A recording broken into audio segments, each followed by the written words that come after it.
होंगे।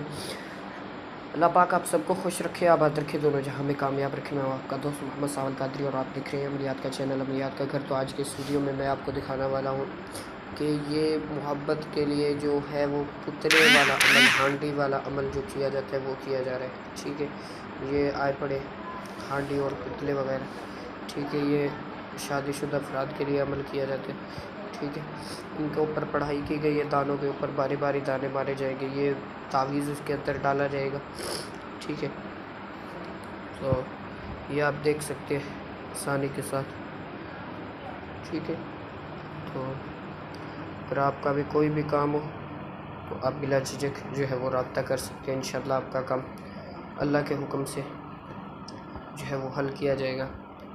तो जो भाई दोस्त अहबाब अपने मसाइल हल करवाना चाहते हैं वो जो है वो जल्द से जल्द रब्ता करें।